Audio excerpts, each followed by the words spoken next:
é uma dúvida que chegou no nosso grupo de estudos e ninguém chegou a uma concordância. Os Imagina. animais serão, vamos lá, os animais serão humanos um dia? Nós já fomos pedras? Já fomos vegetais e animais? Entendi que passamos por todas essas fases, mas ninguém se entendeu no grupo a respeito disso.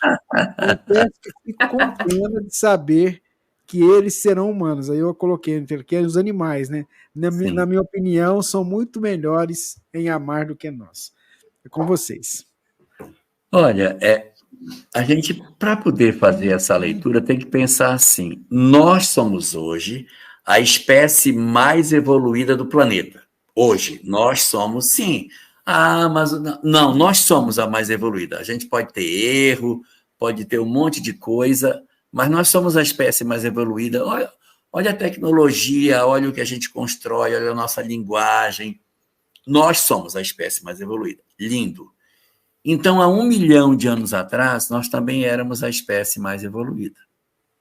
Há 2 milhões, a gente também era. Há 5 milhões, há 10 milhões. Então, a gente sempre foi a espécie ponta de lança do planeta. Há 10 bilhões de anos atrás, não tinha homem. Há 2 milhões, não tinha homem. Então, nós éramos o pitecantrópode que naquele período existia.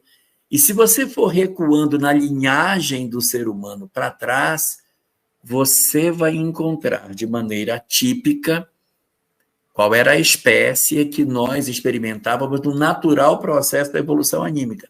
Faz a evolução ao contrário, não vem de lá para cá, sai daqui para lá e você vai ver quais eram as espécies onde nós estávamos no período onde a espécie humana não existia. Puxa, 10, 50, 100 milhões de anos e pergunta, nesse mecanismo de retorno, qual seria a espécie que estaria ligada à evolução que daria no homem? É ali que a gente estaria. E os animais que nos são inferiores são os que deram origem aos que hoje são animais, mas que também estão em evolução. Nós lá atrás não éramos conscientes. Não éramos. Nós não tínhamos consciência de nós próprios. Então, a perspectiva é que, assim como o homem evoluiu, esses animais, a seu turno, também evoluirão. Do mesmo modo que o homem foi passando por espécies até chegar à condição hominal, esses animais eles estão num caminhar que lá na frente vai desembocar numa espécie consciente de si mesmo. Aí você usa a expressão na pergunta: eles serão homem um dia? Não, homens não vão ser, porque homens somos nós. Eles serão um outro negócio, que eu não sei como é que vai chamar, mas serão uma espécie que raciocina, que tem consciência de si próprio. Se eu pudesse dizer, eu poderia dizer assim: nós somos a primeira espécie do planeta que assume a consciência.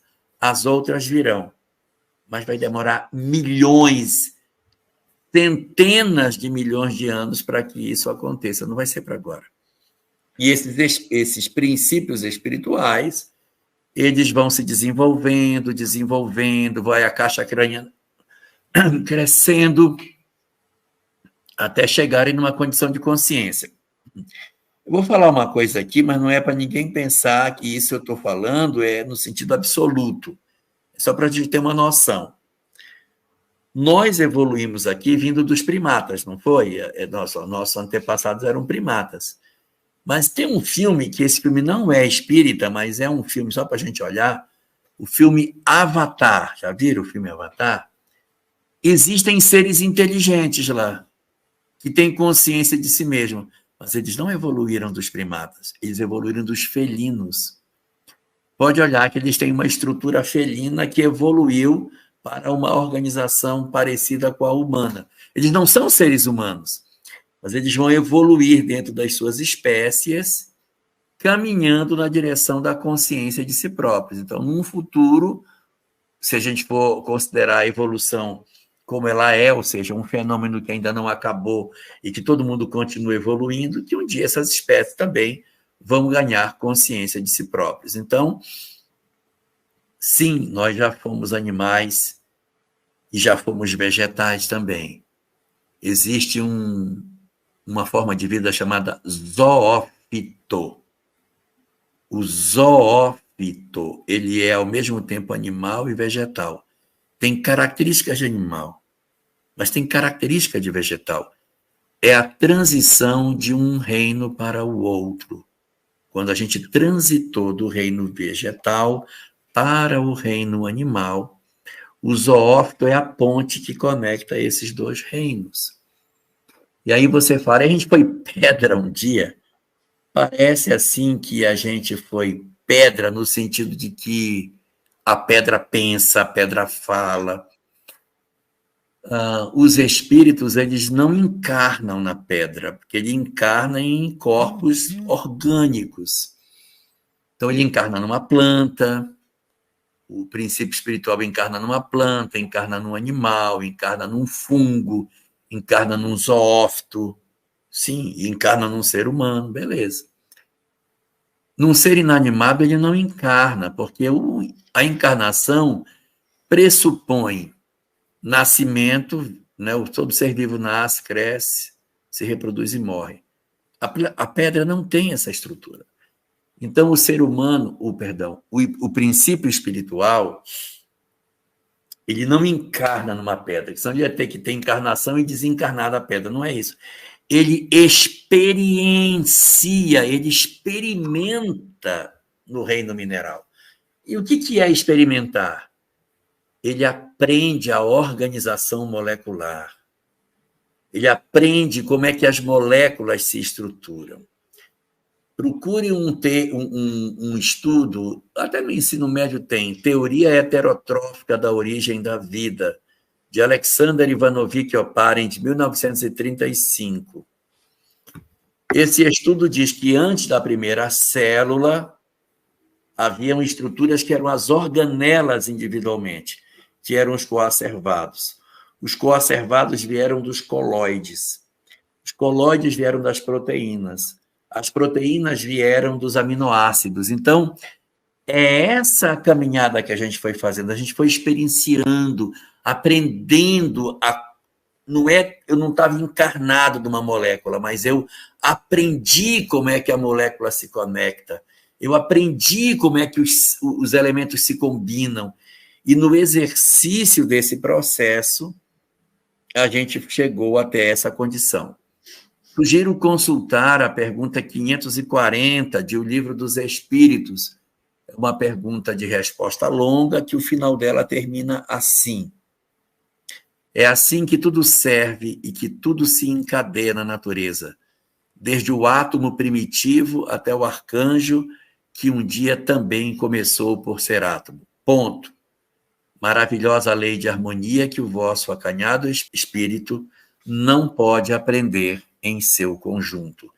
Era 1857, a teoria de Darwin sairia em 1859, então, como a gente não conseguia entender ainda, essa mensagem é colocada dessa forma dentro da obra básica, mas a gente entende aí a compreensão da evolução desde o átomo primitivo até o anjo, que um dia começou por ser átomo, ou seja, o anjo um dia foi um átomo primitivo.